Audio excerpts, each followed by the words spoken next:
Bonjour les amis, aujourd'hui on se retrouve pour une toute nouvelle vidéo, sans aucun montage, sans musique, sans rien. Aujourd'hui nous allons parler de Spider-Man No Way Home. Donc je suis allé le voir hier, le jour de sa sortie, le mercredi 15 décembre 2021, et je vais aujourd'hui faire un débrief complet du film Spider-Man No Way Home.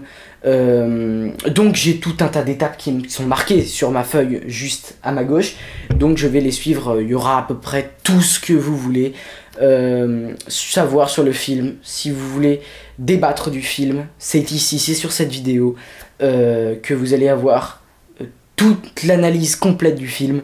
Donc restez bien jusqu'à la fin, on va parler de tout un tas de choses. Donc on commence déjà par le fait que Spider-Man No Way Home sera un film mémorable. Ce sera un film qui va rester dans les mémoires. Donc déjà on peut parler du nombre d'entrées au cinéma, qui va je pense être énorme. Il va y avoir énormément d'entrées au cinéma, donc ça peut être un premier point pour lequel il va être mémorable. Deuxième point, c'est le box-office, je pense qu'il va rapporter énormément, donc c'est une conséquence du nombre d'entrées au cinéma. La troisième chose, c'est que un film n'a jamais été aussi hypant. Voilà, il n'a jamais été aussi attendu. Et la troisième chose, c'est qu'on n'a jamais vu ça. C'est 20 ans de films d'un même personnage différent, avec les personnages, tous les méchants et tous les personnages principaux, donc Spider-Man, réunis dans le même film. C'est comme si je vous disais que tous les James Bond et tous les méchants de James Bond réunis dans le même film, finalement.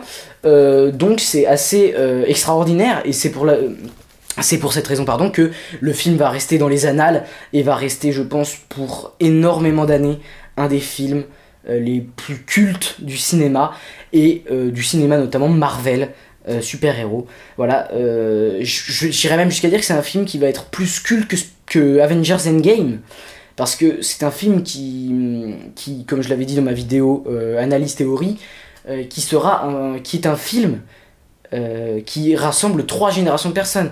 Les personnes qui avaient 10 ans lors de la trilogie Tobey Maguire en ont aujourd'hui plus de 30.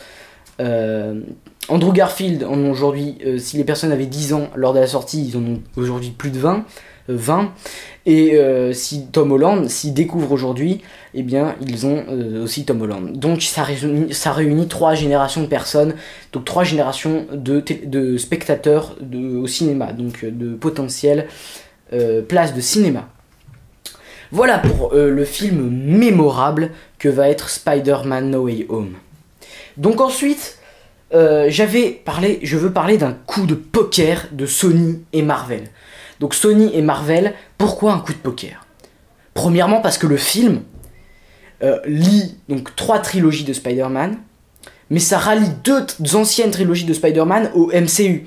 Par exemple, si vous voulez tout comprendre au SMU, mais tout surtout, toutes les références et tout, il faut avoir vu les anciennes trilogies Spider-Man. Donc ça, en quelque sorte, ça inclut ces trilogies au MCU. En plus de ça, ça va donner envie aux gens de revoir ou de découvrir, de redécouvrir ces différentes trilogies. Parce que certaines personnes, certains jeunes qui ne connaissent peut-être pas les anciennes séries, vont avoir envie d'aller les voir suite au film. Et donc c'est quand même incroyable, c'est bien, c'est une bonne chose. Parce qu'on peut se dire, bon c'est des vieux Spider-Man, pas besoin de les voir et tout. Et là, ça redonne un espèce de coup de neuf. De coup de neuf, c'est pas vraiment le cas, mais ça va donner envie aux gens de revoir ces Spider-Man. Voilà pour le coup de poker de Marvel et Sony. Ensuite, je veux parler d'un film exceptionnel par l'émotion. On avait eu l'habitude d'avoir des émotions fortes dans les anciennes trilogies Spider-Man, mais sur Tom Holland c'était plutôt de l'humour. C'est des films, on va dire, gentillets, il n'y avait pas trop d'émotions fortes.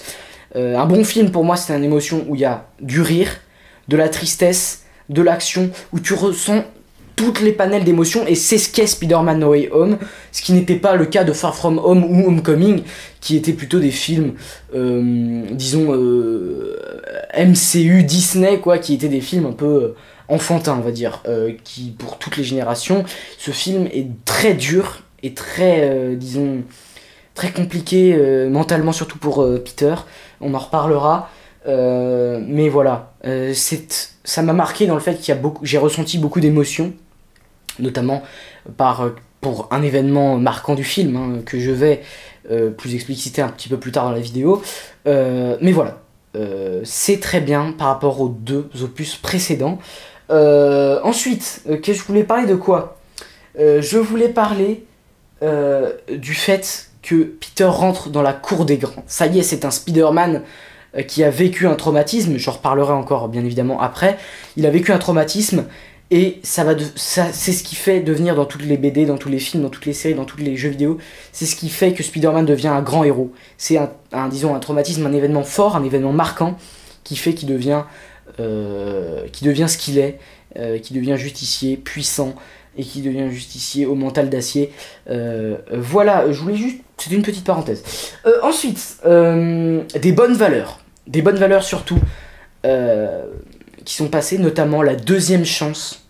On a toujours besoin d'une deuxième chance, même les vilains les plus féroces. Et on va voir que même dans le film, il laisse 3 chances aux vilains. C'est quand même de bonnes valeurs passées par là. Puis il y a aussi la vengeance. Est-ce que c'est une bonne chose? C'est aussi une des valeurs abordées dans Spider-Man No Way Home. Donc, voilà. Ensuite, une mort qui déclenche tout. Voilà. Donc, je voulais revenir justement sur les 2 trilogies précédentes. C'était à la fois la mort de Oncle Ben. Donc ça, c'est dans la trilogie Tobey Maguire. La mort la plus marquante dans la trilogie Andrew Garfield, c'est plutôt la mort de Gwen, mais elle arrive à la fin de la saga. On ne peut pas vraiment voir s'il devient fort après. Donc on peut dire que c'est Oncle Ben dans les 2 premières trilogies. Et puis là, c'est Tante May. Voilà, donc c'est un spoil, hein. De toute façon, j'ai mis dans le titre qui a spoil. Voilà. Tante May meurt. Et ce qui fait énormément souffrir Peter, parce que c'est un membre de sa famille, enfin c'est sa tante quoi, c'est celle sa mère en fait, par procuration. Et donc il a souffert ça, et ça c'est très bien. C'est pas très bien que quelqu'un soit mort, mais c'est très bien parce que Peter, Spider-Man a besoin, et Spider-Man, parce qu'il a vécu un traumatisme, parce que il a, disons en quelque sorte, il a acquis de bonnes valeurs, justement en prenant conscience après la mort d'un proche. Voilà, c'est Oncle Ben hein, normalement, mais là c'était Tante May, c'est adapté. Voilà, ça change un peu, et ça je trouve ça très bien aussi. Ensuite, je vais parler des méchants. Je vais donc énumérer tous les personnages qu'on voit dans le film, les plus importants. Je vais parler de chaque méchant. Je vais commencer par les moins importants, l'homme sable et le lézard. Alors, on va pas se le cacher, l'homme sable et le lézard, ils sont là pour faire qu'il y ait beaucoup de méchants, mais on les voit pas énormément. Et ils m'ont surpris. Voilà, ça m'a surpris. Ça m'a surpris dans le sens où je pensais que c'était que de la CGI au début. Je pensais qu'il n'y avait aucun acteur derrière. Ce qui me décevait énormément, c'est que les 2 personnages ne soient incarnés par aucun acteur. Et à la fin, finalement, on découvre qu'en fait, les acteurs sont de retour. Alors, je sais pas exactement si les acteurs ont été de retour parce qu'ils disent aucune réplique ou quoi. Mais en tout cas, ils ont été mis dans le film. Ce qui m'a agréablement surpris parce qu'au début, je pensais que jusqu'au bout, ça allait de la CGI. Eh bien non. Concernant l'homme sable, j'ai pas grand chose à dire. Même si ce n'est qu'il veut, lui, on comprend ses ambitions. C'est-à-dire qu'il veut rentrer chez lui. Il comprend pas pourquoi lui il reste là alors que il va pas mourir. Donc lui il veut rentrer chez lui, retrouver sa fille et tout. Il n'y a pas énormément de répliques hein. L'homme sable, et encore moins pour le lézard qui parle très très peu. Et moi je trouve ça dommage qu'il n'ait pas du tout le même look que dans Amazing Spider-Man. Il est, disons, mal fait. Je trouve que c'est dommage. Franchement, le lézard, c'est vraiment dommage qu'il l'ait fait. Il a les yeux jaunes, enfin c'est bizarre. Il est pas du tout comme dans The Amazing. C'est comme ça, j'ai envie de dire. Mais voilà. J'avais pas grand chose à dire d'autre, si ce n'est que c'est dommage. Je l'avais dit dans ma vidéo analyse, théorie, réaction. Réaction non. Donc oui, j'avais parlé de l'homme sable et je m'étais dit que c'était un de mes méchants préférés, c'était mon méchant préféré. Ça a changé. Bref, de toutes les sagas, et il n'a pas du tout été présent. Disons que il n'a pas eu une grande place dans le film. C'est dommage, c'est mon regret. Pour le lézard, c'est encore moins, mais bon, j'attachais pas beaucoup d'importance à ce méchant là. Voilà, il n'y a pas grand chose à dire de plus. Voilà pour ces méchants là. Ensuite on monte un peu en grade avec Electro. Electro, j'ai pas trouvé...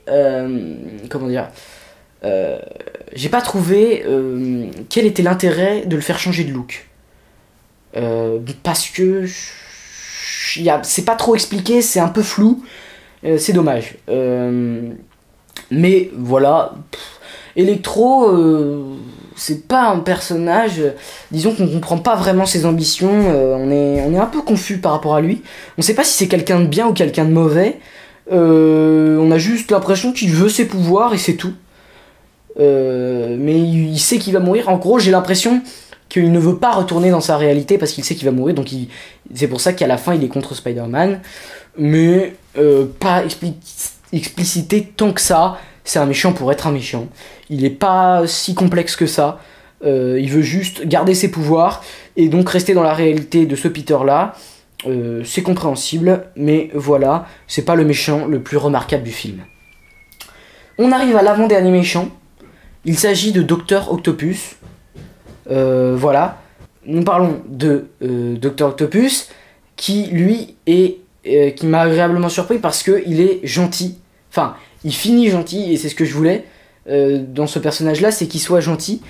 Je savais que ça allait arriver, j'en étais intimement persuadé, mais il sauve en fait Peter Parker, Spider-Man, Tobey Maguire et Andrew Garfield à la fin, donc il est gentil et franchement ça j'ai bien apprécié.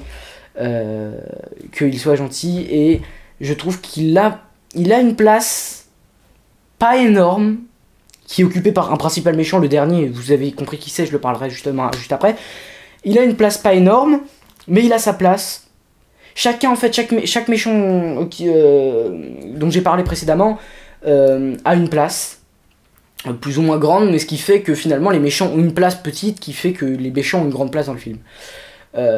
Voilà, je sais pas quoi dire. On comprend qu'en gros, le moment où il part, c'est le moment où c'est à la toute fin de Spider-Man 2. Et il arrive, et donc le méchant, il comprend pas. Il veut détruire Peter. Voilà, il n'y a pas grand chose à dire. Après, il est capturé. Il est un peu tourné au ridicule pendant tout le long du film, jusqu'au moment où, en fait, on lui rend sa gentillesse finalement, et voilà, on en est là. En fait il n'a pas une grande importance, le combat en fait c'est le premier méchant qui apparaît, donc il affronte Spider-Man, ensuite il est capturé par Spider-Man avec la nanotechnologie et tout, et en fait tout simplement il devient gentil, donc en fait il n'a pas une énorme importance, même s'il sauve quand même à la fin Peter. Parlons du dernier méchant, on veut dire que c'est le méchant du film. C'est le plus grand méchant de Spider-Man, c'est définitif. C'est le bouffon vert de Willem Dafoe. Cet acteur est incroyable. On peut en parler, c'est une masterclass. Willem Dafoe est un excellent acteur, c'est définitif. Il remet en question, en fait, c'est lui qui remet en question Peter. On va voir, mais on peut le dire. Qui tue Tante May, j'en parle juste après, il tue Tante May, c'est lui qui déclenche tout, et il a une puissance, une importance psychologique, quelque chose qui fait que c'est le meilleur méchant, c'est le méchant, le gros méchant, et il n'a pas du tout sali sa légende, contrairement aux autres méchants venant dans ce film. Il est vraiment le boss, le patron, et c'est lui le vrai ennemi de Spider-Man dans ce film. C'est en fait l'image, c'est en gros lui qui provoque la vengeance de Peter. Et c'est très intéressant de ce côté-là. Le bouffon vert est très intéressant dans ce film. Il est badass, malgré le fait que Willem Dafoe ait plus de 70 ans. Le bouffon vert fait peur. Le bouffon vert, il fait flipper un peu. Et franchement, incroyable. Voilà, donc on a fait le tour des méchants. C'est les Sinister 5, en quelque sorte. On va parler maintenant de Doctor Strange. Donc Doctor Strange, on le voit au début. En fait, au début, en fait, le tour de magie devait marcher, devait fonctionner, mais ce n'est pas le cas parce que Peter a interféré. Donc en gros, il voulait juste l'aider au début, et voilà. Et après, il est enfermé et on le voit qu'à la fin, quand il revient et qu'il voit que ça a marché ce que Peter a proposé et qu'il est là en fait en quelque sorte pour refermer le grand portail qui s'ouvre, le grand portail multiversel, on va dire. Il a une place, moi j'adore cet acteur, Benedict Cumberbatch, il a un charisme, et c'est très bien, il a apporté quelque chose au film, il a apporté ce truc déjà, c'est grâce à lui qu'il y a la naissance du multivers. S'il n'y avait pas le personnage de Doctor Strange, je me demande comment ils auraient expliqué le multivers. Mais voilà, écoutez, c'est tout ce que j'avais à dire sur lui. Il a une place importante, il a la place qu'il lui fallait dans ce film, il a la place qui introduit après, en deuxième scène post-générique, Doctor Strange of the Multiverse, in the Multiverse of Madness, pardon, j'arriverai jamais à prononcer ce truc, donc en gros c'est la suite directe de No Way Home, j'ai l'impression, Doctor Strange in the Multiverse of Madness, donc Doctor Strange 2 finalement. Voilà, il a une bonne place et il a du charisme. Et c'est ça qu'on veut dans un film comme ça. C'est, disons, un espèce de moteur. Et Benedict Cumberbatch a joué un peu ça. Même si, voilà, il occupe pas une place très importante dans ce film. En gros, le film, et c'est plutôt le combat entre Spider-Man et le bouffon vert. Ça, c'est la deuxième partie du film. La première est plutôt l'identité révélée de Peter, la souffrance due à cette identité révélée, les facs loupés et tout. Enfin bref, parlons maintenant de Daredevil. Rapidement de Daredevil, il fait une petite apparition. Il est introduit dans le MCU. Daredevil de Charlie Cox. Et c'est une bonne surprise de l'avoir vu dans le film. J'ai un peu souri quand je l'ai vu, ça y est, c'était validé. Charlie Cox était dans le film. Écoutez, il apparaît 2 minutes. Il rattrape une brique qui est lancée à Spider-Man. Voilà. Donc c'est tout, il n'y a pas de suite. Il apparaît légèrement, il fait l'avocat de Peter Parker, il a pas un grand rôle. Vous avez l'impression que je dis la même chose pour tout le monde, mais c'est vrai qu'il n'a pas un grand rôle. Lui, il apparaît à tout casser à 1 minute de film sur les 2h30, donc il n'est pas notable, mais en tout cas, c'est l'arrivée de Daredevil dans le MCU, et ça fait toujours plaisir. Voilà, donc de ce côté-là, il n'y avait pas grand-chose à dire. Ensuite, Tante May. Alors là, Tante May, on peut parler, elle a beaucoup d'importance, Tante May. Elle n'en avait pas énormément dans Homecoming et Far From Home, et là, elle en prend énormément. C'est elle qui déclenche que Spider-Man va devenir le BG dont il a toujours fait preuve dans toutes les autres séries et dans les BD. Voilà. Tante May meurt. Et la dernière phrase avant de mourir, enfin c'est, à part je reprends mon souffle, c'est bien évidemment un grand pouvoir implique de grandes responsabilités, et c'est donc la phrase déclencheur dans toutes les séries de Spider-Man, dans tout le monde Spider-Man, c'est cette phrase. Et c'est là qu'on prend conscience que de grands pouvoirs impliquent de grandes responsabilités. Peter va devenir un grand héros, ce qu'il n'était pas exactement auparavant. C'était plutôt un petit jeune qui faisait des bourdes. Voilà. Tante May, voilà, elle est morte, mais c'est cool. Enfin, c'est cool. Elle occupe une place très importante dans le film, c'est l'élément déclencheur de Peter. Quand elle meurt, c'est là que ça commence à devenir vraiment sombre. Et là, il va avoir envie de vengeance, et on va voir qui va le sortir de cette vengeance. Et c'est lui-même, en fait, mais... Enfin, lui-même, vous allez comprendre. Enchaînons avec Ned et MJ. Ned et MJ, je trouve ça vraiment cool. Parce que là, on voit que Ned, MJ, Peter, ils forment un trio d'amis inséparables qui est dingue dans ce film.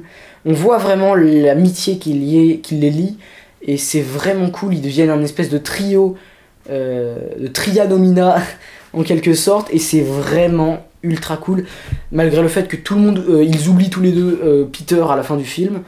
Pendant le film, c'est vraiment sympa de les voir tous les trois faire un espèce de club des trois, tous les trois. Et bon, ils n'apparaissent pas tant que ça. MJ a une importance, Ned en a un peu moins. Mais Ned, alors parlons de Ned quand même, qui est devenu un sorcier, carrément, qui sait ouvrir des portails vers d'autres dimensions, a priori qui ne sait pas les refermer. C'est un peu contraignant, mais voilà, c'est sympathique ce petit easter egg comment dire, de Ned qui devient un sorcier, enfin qui manie le pouvoir de la magie. On voit qu'il est sauvé par la cape à un moment, il crée des portails. D'ailleurs, qu'est-ce qui fait arriver, enfin vous allez comprendre quand je vais parler des prochains personnages. MJ, elle a complètement changé de caractère par rapport à Far From Home, et surtout par rapport à Homecoming. C'est-à-dire qu'elle est plus du tout dans cet humour noir, dans cet personnage un peu détestable qu'elle était. Et je trouve ça cool en fait, je trouve ça sympa, parce que j'aimais pas trop, moi personnellement, quand elle était en quelque sorte détestable. Et là j'aime bien qu'elle s'humanise un peu, on va dire, et qu'elle devienne en quelque sorte l'allié de Peter, vraiment la petite amie de Spider-Man, ce qu'elle n'était pas pendant les autres films, hein, pas du tout. D'ailleurs, parlons maintenant du sujet intéressant, c'est-à-dire Andrew Garfield. Alors, on va parler de l'arrivée d'Andrew Garfield. En gros, je vous en ai parlé, Ned a fait un faux geste, et en gros, il ouvre un portail qui ouvre, en fait, il veut trouver Peter Parker, et c'est Andrew Garfield qu'on voit. Moi, j'ai directement cramé au cinéma, hein. J'ai vu j'ai vu le costume, et j'ai vu que c'était Andrew Garfield, j'étais trop content. À l'intérieur de moi, j'étais yes, il est là, et tout. Cool. C'était cool parce qu'on théorise depuis je sais pas combien de temps sur Andrew Garfield et il est là. Et je trouve que franchement c'est super marrant. C'est super marrant de le voir arriver et elle dit prouve que t'es Spider-Man, elle lui lance un bout de pain, il dit tu viens de me lancer un bout de pain là, et après il monte au mur pour prouver qu'il est Spider-Man, pour essuyer des toiles d'araignée et tout, c'est complètement fou. L'arrivée de Andrew Garfield.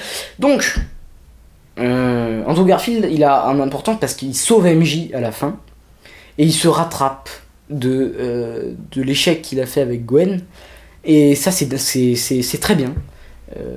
Franchement c'était émouvant aussi ce moment là où il a les larmes aux yeux en rattrapant MJ. Voilà, donc il apporte ça et il apporte son expérience en parlant à Spider-Man, en le sortant finalement. En gros, ils ont dit avec Tobey Maguire, que je parle juste après de Tobey Maguire, ils ont dit que ils avaient connu des souffrances eux aussi, qu'ils partageaient les mêmes souffrances que lui, et qu'ils s'en étaient sortis, et c'est grâce finalement à ces événements-là. Justement, je sais plus si c'est Andrew Garfield qui dit elle ne sera peut-être pas morte pour rien, parce que c'est là que tu prends conscience.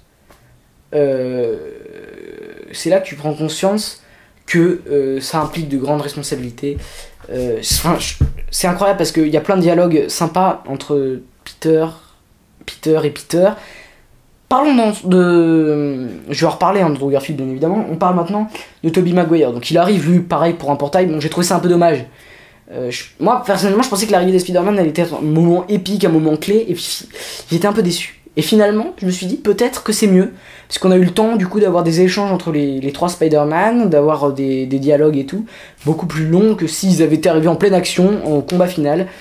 Du coup, c'est assez cool. Au début, je pensais que c'était un peu nul, mais je suis revenu sur ma décision à la hausse. Et voilà, donc il arrive. Ça fait bien évidemment extrêmement plaisir. Pareil que Tobey Maguire, que Andrew Garfield, c'est hyper plaisir de le voir. Bon, il était pas tout de suite avec le costume de Spider-Man, mais il était hyper cool à voir. Je pense qu'ils ont fait qu'il n'était pas directement dans le costume pour justement avoir la surprise que t'étais lui, parce qu'on voit pas sa tête au début, donc voilà. Mais c'est hyper sympa. Voilà. Bref, c'est cool. Et lui, en fait, on se demandait ce qu'il allait apporter à ce film, parce qu'on savait que Andrew Garfield, on le savait, on n'allait pas se le cacher, que Andrew Garfield allait sauver MJ et qu'il allait apporter quelque chose dans la relation de Peter Tom Holland. Et bien on se demandait, on se pensait que c'était l'amitié, qu'il allait peut-être sauver Ned, qu'il allait peut-être donner des conseils. Non, il a aidé Peter à ne pas se venger contre le bouffon vert. Et c'est dingue. Il a aidé Peter. Et c'est un peu un élément déclencheur également quand il l'aide à ne pas tuer le bouffon vert, à donner une troisième chance au bouffon vert. C'est quand même assez incroyable. Mais tous les dialogues sont incroyables. Quand il parle de Tobey Maguire qui n'a pas besoin de lance-toile, quand il parle de Tobey, enfin de la mort d'Oncle Ben et tout. Franchement, je trouve ça c'était vraiment incroyable comme expérience de cinématographique. Les trois Spider-Man réunis, et je suis vraiment content qu'ils aient gardé le même costume. C'est vraiment le même. Par exemple, le lézard, j'ai trouvé ça un peu bizarre, mais là c'est le même. Tobey Maguire revient avec le même costume, Andrew Garfield revient avec le même costume, et je trouve ça drôle parce qu'il y a quelques petites blagues. Est-ce que t'es venu avec un costume de colo et tout, il est où ton costume et tout, franchement. Et puis on voit qu'il y a une espèce d'amitié qui se crée entre les trois Spider-Man. C'est cool, c'est ce qu'on attendait. Et ce qui est bien, c'est que ce que j'avais dit, c'est dans ma vidéo précédente, je me suis dit, il faut pas qu'ils arrivent, qu'ils battent les méchants, qu'ils repartent, que tout est bien. Il fallait qu'ils apportent quelque chose. Et là, c'est ce qui a été fait, et c'est vraiment ce que j'attendais. Ils ont tous les deux apporté quelque chose, à leur manière. Et puis, quand ils arrivent, en fait, ils font prendre conscience à Peter qu'en fait, c'est une étape de héros de perdre des gens, et ça peut aider à rebondir et à être encore meilleur. Voilà, ils ont tous les deux une importance dans ce film et c'est assez incroyable.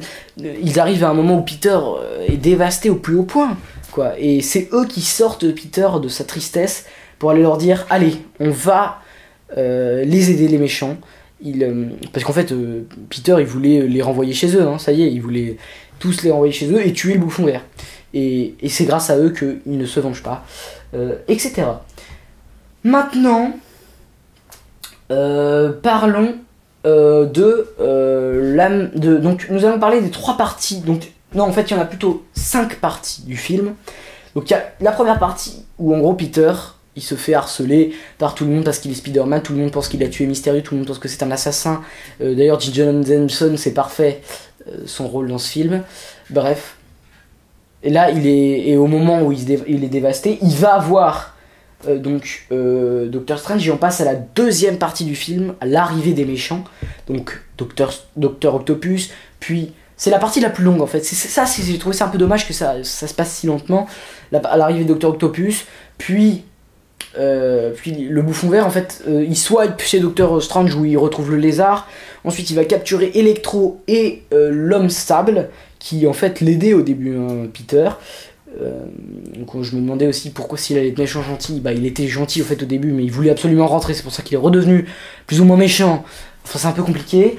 Bref, la deuxième partie c'est l'arrivée des méchants. La troisième, on a l'aide des méchants. C'était assez drôle. Moi franchement j'ai trouvé ça drôle que Peter s'allie aux méchants pour les faire redevenir normaux. Au début ils acceptent les méchants pour ne pas être tués dans leur réalité. Et j'ai trouvé ça, cette partie vraiment intéressante. Qu'en gros les méchants s'allient avec Peter finalement pour ne pas être tués dans leur réalité, et ça c'est trouvé sympa. Et après c'est le bouffon vert de Willem Dafoe qui en gros redit aux méchants mais en fait faut pas prendre ça pour un défaut, faut faire avec et tout, rien ne nous oblige à quitter la réalité de ce Peter. Et en gros ils redeviennent tous un peu méchants. Même le lézard était redevenu gentil, alors pour vous dire, eh bien ils redeviennent méchants, et c'est la troisième partie, enfin c'est la quatrième du film, la rébellion des méchants, la mort de Tante May, la souffrance extrême de Peter. Là il se fait vraiment démonter par le bouffon vert, hein. Avant que Tante May soit tuée, il est largué totalement, il se fait démonter, et juste après il y a la mort de May, et là c'est vraiment horrible quoi, c'est vraiment dans tous les Spider-Man confondus, la scène la plus dure pour Spider-Man. Peut-être. Non, je pense que ouais, c'est la plus dure de tous les Spider-Man pour un Peter Parker. Et c'est ce qui est intéressant, c'est qu'ils arrivent juste après les autres Spider-Man. Et ils arrivent en fait à un moment clé. Je les attendais au tournant à un moment clé, genre une bataille. Et en fait, ils arrivent à un moment clé, mais un autre moment clé. Ce qui est tout à fait intéressant de ce point de vue-là. Alors, on va parler. Juste avant du débrief final de la vidéo, nous allons parler de la place de Tom Holland. Parce qu'on se disait, avec tous ces méchants là qui vont détruire Tom Holland, et avec les Spider-Man, il va avoir aucune place. Et en fait, il a la place centrale, Tom Holland. Tout tourne autour de lui, et ce que j'ai trouvé vraiment bien. Parce que je pensais que Tom Holland allait être mise au second plan, on va dire, par les autres Spider-Man et par les méchants. En fait, non. C'est le combat psychologique, en fait, dans ce film de Peter.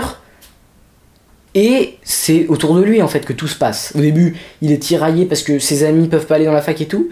Donc il demande à Doctor Strange et tout, donc tout tourne autour de lui à ce moment-là. Puis tout tourne autour de lui parce que même il est dans la souffrance et il a envie de se venger, donc tout tourne autour de lui parce qu'il a aussi envie de sauver les méchants et tout. D'ailleurs, vraiment, je continue à le dire, mais c'est un truc que j'ai trouvé très intéressant, qu'il ait envie de sauver les méchants. Et enfin, donc il avait une place assez importante. Et enfin, on va débriefer ce film au bout de 30 minutes de tournage. Donc ce film n'est pas le meilleur film du MCU niveau histoire, c'est pas non plus le meilleur au niveau de la musique, parce qu'ils n'ont pas choisi les meilleures musiques. On voit pas assez le thème d'Andrew Garfield de celui de Tobey Maguire. La musique du générique, on a l'impression de retrouver celle d'Homecoming. Puis après, il y a le thème principal un peu enfantin qui est un peu nul.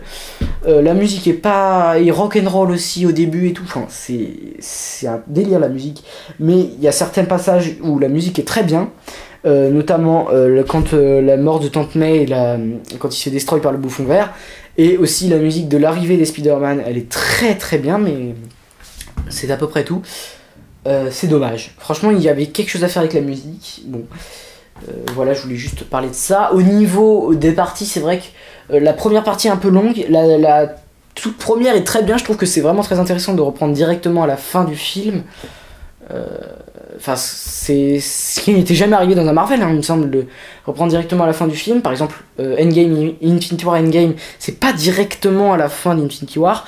Il y a quelques jours qui se passent, même quelques mois, et là ça prend directement à la scène finale.